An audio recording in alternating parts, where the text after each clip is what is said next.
Happy New Year. It's now January 2017. Hopefully you've had some nice Christmas celebrations. And if you looked at my last video, we talked about New Year's resolutions. I think New Year is a great time to start new things, to make positive change in your life.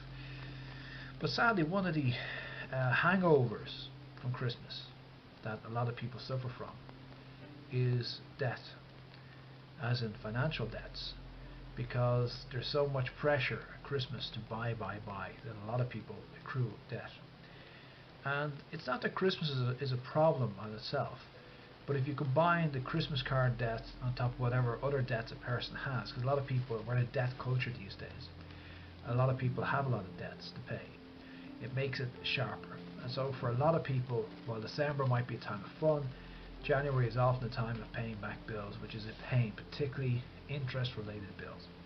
So this video we're just going to very quickly address the issue of credit card debt settlement, ways to reduce credit card debts, and this also applies to reducing debts in general. How do you reduce debts in general? But I would strongly put the focus on credit cards, because credit cards will really cripple you. There's a few reasons why credit cards will cripple you. For a start, they're high digits, usually double-digit figures like 16%, 18%, sometimes more than 20% interest. The second thing with credit cards is that credit cards are structured much like a long-term loan, even though they act more like an overdraft facility. So what do I mean by this? If I have a short-term loan, like a car loan for example, say I owe $30,000 in a car, well year one, say I'm paying 10% interest. 10% on 30,000. Year 2, 10% on 24,000. Year 3, 10% on 18,000. It goes down by 6,000 a year. They average that total and then they just even it out. So instead of me paying say 600 a month in year 1 and 500 a month in year 2, they just charge you 450 each month for that time, or 500 or whatever the hell it is. I don't know. I just make this up off the top of my head, but they even it out. So it looks like you're paying the same amount every month, but the way they actually worked it out was to see what's 10% of 30,000, 24, 18, 12, 6, etc. And then they average it, and then that becomes your monthly payment for say 60 months for example. Now that's a fair way of charging people interest. But if we look at mortgages for example, what they do with a mortgage is, in year one, say you're paying $1,000 a month on your mortgage, well, you know, $900 is going on the interest and $100 is going on the principal. By the time it gets to say year 20 of a 25-year mortgage, maybe $300 is going on the principal and $700 is going on the interest. By the time you get to year 25, $950 is going on the principal and $50 is going on interest.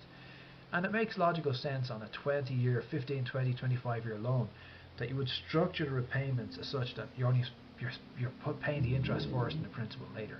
This is a way for the banks to protect themselves from the risk. Now I'm sure they use the same logic, because this is the exact same way the credit card is sorted out. So if you owe $10,000 a credit card, you're paying, you're continually paying that interest in that kind of manner. Okay, as in, let's say you have a 2% minimum on a credit card.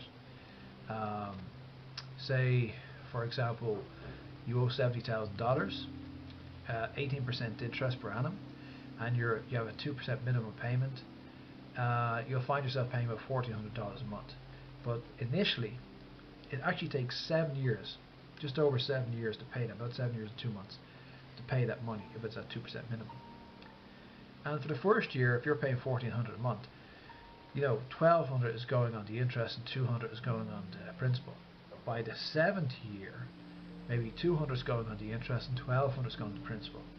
But the problem with this is that doesn't make sense to a credit card, which acts a lot like an overdraft. Overdrafts where you have a certain credit facility and you use it. Same thing with a credit card. People put new purchases all the time. So effectively what happens to a lot of people is they've never really paid back the old debt. The old debt is there to put new debts on, new debts on, new debts on, new debts on. And so they never really clear it. There's always an overhang, and that has two negative side effects. The first negative side effect is that a lot of people, they don't have a big credit card debt problem, but they end up, you know, every month they're paying $500 off the credit card, and it never seems to go down. And if they were to sit down with, say, an accountant and work it out in detail, they'd find out that they're actually wasting maybe $1,000 a year or $2,000 a year in interest that they don't need to be paying, because they're continually paying back interest from 3 or 4 years ago plus the interest of today. It's all a big much. The second thing is, for some people, it actually slowly drives them into a situation of owing a lot of money. So what can you do if you owe money on your credit card? Well, in this short video I'm going to present a few strategies, which is budgeting, credit card debt reduction, credit card debt settlement, and bankruptcy. Now, I've written a book on this. Actually, there's a couple of books I have coming out on this, so you can see links down below. So this is just a very, very quick overview, because just for the sake of giving you that 2-minute overview kind of thing. Budgeting works well if you've got a credit card debt and you want to pay it off. Say, for example, you're earning $50,000 a year and you got $10,000 debt in 5 cards, $2,000 each. What's the best way to pay it off? The best way is budgeting, and the most effective way is called snowballing, where you pay the minimum payment on 4 cards. On the 5th card you pay an extra few hundred a month. Say you're paying $100 in each card, and on the 5th card you pay $300 a month, or say $400 a month. That card then, because you're, instead of paying $100 a month, you're paying $400 a month, that will be paid off in a few months. Then the next card, which already had $100 a month plus that $400, is $500. That paid off even sooner. The next card has now $400 plus $100 plus $100, $600, and you keep going until you get to the last one, which I think, if we're looking at this, we're talking $800. We now got $800, so the last one's paid off. So maybe the first one's paid off in 6 months, next one's paid off in 5, 4, 3, 2, 1, and so you have the whole 10,000 cleared in maybe a year and a couple of months or something like that. So that's a very, it's not terrible debt, but it's irritating. You couldn't just go to the bank and withdraw the money and pay it off in one go. It's irritating. Budgeting, snowballing. So take your cards, put them all in minimum payments, take one card, put a little bit extra, clear it, snowball, add that money to the next one, roll it over, roll it over, roll it over. So if you've got a minor debt, that's the way to go. Next one up, let's say you got a bigger debt. Let's say you're earning $50,000 a month and your debt is $100,000. Well, that's an awful lot of budgeting. At this stage, you might be a good idea to look at credit card debt reduction. You can do it yourself, or you can go to an agency. Basically what it entails is you don't pay the debtors. You don't pay a credit card bill, for example, or if you're doing other debts, you don't pay the others. And you leave it for a few months, and after a while they start ringing you and sending notices. And if you go to an agency, what the agency does then is they start talking and negotiating and saying, hey, Mr. X or Mrs. Y, they will pay you when you reduce either interest rates or principal, or do something, because they just can't afford. You have so many cards, they're spending a few thousand a month paying the cards, only earning a few thousand a month, which is pretty obvious. If you're earning, say, $5,000 a month and you're spending $3,000 or $4,000 a month on your credit cards, well, you don't have enough to live on. So 9 times out of 10, the creditors after a few months will realize that it's better to maybe drop the interest from 18% to 14%, or maybe even drop the principal down from 20,000 to 15,000. They'll do something to help to make it better. Usually with credit card reduction, it's going to be a reduced interest rate, because you usually like to get a principal back, but sometimes it depends upon how good your negotiator is, and it's hard to tell. How do you pick a good credit card debt agency? You try a few, you ask some questions, you look around, you Google them, you try and assess their methods, and you try it. And if you don't like them, you go to somebody else. They do take a commission, of course. That's how they make money. They make some commission on the money they save you. Also, money that's saved is open to taxation in most countries. Varies from country to country, but sometimes you have to pay tax on it because it's income back in your pocket, the way the tax man sees it. So you can get someone to do that. You could, of course, do it yourself. But to do it yourself, you want to be a very strong-willed person, a very good negotiator, assertive, persistent, and analytical, and consistent. Because there's a couple of downsides. One downside is you go several months without paying anything. They try to take you to court. You don't listen to you, and maybe you do take it to court, or maybe you don't take it to court, but now they want the money that they owed, plus the back money, plus the interest on the extra interest money that's owed. So it can backfire. So that's the thing to watch out for. Also, if you're negotiating on your own, you have to remember that these debt agencies, I mean, they have a procedure. They know how to approach these guys. Many times it's the same finance companies that they're approaching. So oftentimes they'll just call up this guy and say, "Hey Bob, what can you do for this?" "I'll give them the standard 15%." It's kind of often it's easy for them. So unless you're a very tenacious person, a very good negotiator, these guys are probably going to do a better job. Even with their commission, they're still probably going to do a better job than 90% of us. Although in some cases, and this could be you, in some cases, some people are great negotiators, they'll do much better. But just think of it as an option. If the debt's getting out of control, negotiate. Little risk factor, you have to go and maybe not pay the bills for a few months. Most creditors will negotiate when they realize that they might lose the money. The other risk, of course, is going back into debt, because the reason why a lot of people do this reduction thing is they're owing $4,000 a month on minimum repayments, they're earning $4,000 a month, they can't live. They reduce it down to $2,000 a month or $2,500 a month, and then they just continue on, because the problem that they really have is they're spending $5,000 a month, they're earning $4,000. And so they reduce the debt, the interest rates reduce down, so instead of paying $4,000 a month, they're spending $2,500. But guess what, after another year and a half, they're back to $4,000 again, and you can't keep going back to your creditors looking for reduction. So that's a risk. Okay. The next one we have is credit card debt settlement. And debt settlement, you're bypassing the lower interest thing. You're going straight for it. I want to drop my principal. Now the challenge with this dropping the principal is that you're probably going to leave for maybe 6 months, a year. This is usually what happens if you go to an agency. You leave for months and months until the creditors are, really getting upset, and then they approach them. And it's a game of of chicken. That game where two cars face each other, one car, and see who plays chicken, which one's going to run away. It's like that. It's like pushing very aggressively. Now the good news is, let's say who's a force for somebody with a very big bill, like they owe 300, they're earning 50,000 a year, they owe 300,000 a year. They're never going to pay that off. Okay, especially if it's the credit card debt, 18%, 20%. It's not going to happen. So you push the credit card companies till they're really, really irritated with you, and then you go in and try and reduce it. And reductions of 50% are quite common. So the 300 becomes 150, which is great. Downside is you're going to get a lot of hassle. Those credit card companies are going to be phoning you every day. You're going to get letters. You want to be a very strong-willed person, and they could take you to court, because some people will just get really irritated. And of course, not just credit cards. You can do other things as well. You can do it with your house, for example. Then again, you could lose your house. It's a high-risk strategy, but it's a high-leverage strategy, because very few people are willing to let that debt go. Because from their point of view, if you don't pay them, they have to bring it to court. If you go bankrupt, they might get peanuts for that.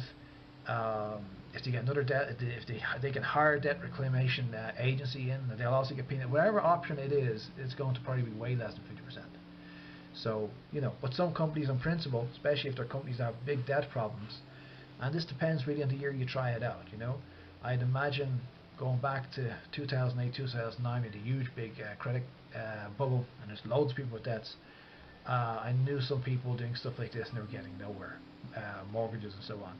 Because from the financial point of view, from these banks, nobody's paying their credit card bills, nobody's paying their mortgages. It doesn't matter. They can't afford to reduce anything. They just get very hardcore about it. So it's usually, the better the economy. If your economics is terrible, the economy of the world is great. Usually you can get away with a lot of stuff. Just write it off, it's a pain. But if there's a big turn down, usually they're going to be more tough. They're watching the money. So, and again, like the other, a lot of people get credit card settlement, and then they just keep blowing it again. So that doesn't work. The final option we're going to look at here is bankruptcy. A lot of people hate bankruptcy, and it seems a terrible thing. But what is bankruptcy? In bankruptcy, you go to the court, which is embarrassing. It's public, it's embarrassing. They assign a trustee who takes over your possessions, and he just sells them at peanuts. Your $200,000 house ends up going for $50,000. Your $30,000 car goes for $5,000. These things, they don't care. They just want to sell things as quick as possible.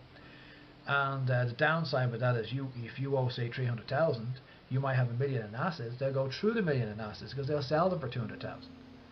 So that's the thing. You lose everything usually, and people hate that. They hate the publicity of it. But let's say you owe $1 million and you're earning $50,000. You can never ever pay it off. And even if you go to credit card debt settlement, you might reduce to $500,000. You're still never going to pay it off. So that's the two options you have. So the way I would see it is like one of those pyramids. You start something small, like you just owe some money, budgeting. It's getting out of hand. You would try to reduce the interest rates. You can't control it. You go for settlement, and then it's just bananas. It's just a crazy situation. It's an option A. I pay $3,000 a month for the next 70 years, or option B. I go bankrupt and I can't get a loan for 7 years, but I have no debts. Now, I know people hate bankruptcy. Some people even throw themselves off bridges and stuff rather than go bankrupt, but really it's not that bad because you're free of that debt. So if I would see bankruptcy, you're crazy going to bankruptcy because you owe $50,000 and you earn $50,000 a year. But you're earning $50,000 and you owe $1,000,000, or you're earning $50,000 you owe $500,000. There are times when settlement or bankruptcy, it might be worth your while, because I honestly don't see the point of paying back $1,000 a month for 70 years or $5,000 a month for 50 years or something like that. It's ridiculous. You're wasting your life. Okay, so they're just the options that are available for you. I don't want to depress you on New Year's. I want you to have a really nice New Year, but I think it's good to get these things out to you, because I had some problems myself back in the around about 2007 or so, with credit card debts, and all went out of hand. And it's just such an easy thing. I know if you don't have credit card debt, you'll probably just laugh and say, "Oh, you should be paying your minimum payment." But I was in a situation whereby I was running my own business and spending more than I was earning, and the whole thing is like, how do I eat this month? How do I pay my rent this month? And the credit card, bum bum bum, another credit card, bum bum bum. Suddenly you owe loads of money. So it can happen to anybody, you know. So it's just good to realize, and this is one of the things. This is why this video, I see it in tandem with the other video on New Year's resolutions. New Year's is a time for making change in your life, positive changes, and part of that positive change is getting rid of debt, because it's a millstone. If you're earning $4,000 a month and you're spending $1,000 a month on credit cards, that means you can only live on $3,000 a month. It's just ridiculous. You know what I mean? It's a millstone around your neck. It's a weight around your neck. Get rid of it, and you can get rid of it. And these are just a few strategies. You can take a look at those books if you like, but make a point this year. One of your resolutions might be to improve your finances. If you have no debts, then maybe it will be to save money. Another one, a lot of people, as I said, they have a small credit card bill, like a few thousand, but they're actually losing 100 a month or something on interest. So take the 100 a month, put it into savings, clear that card, and go to savings. Whichever way it is, you can improve your life. You can take your life in charge. Getting back to the theme of this channel, Heal Body, Mind and Spirit. What the hell has debt's got to do with Heal Body, Mind and Spirit? Well, I'll tell you one thing. If you're stressed out because you can't pay the bills, it's going to have an effect on your physical health, your mental well-being, your spiritual well-being. And that's why this is all an integrated process. We have to look after everything, including finances. Okay, thanks for watching today. Like and subscribe if you can, and have a great 2017.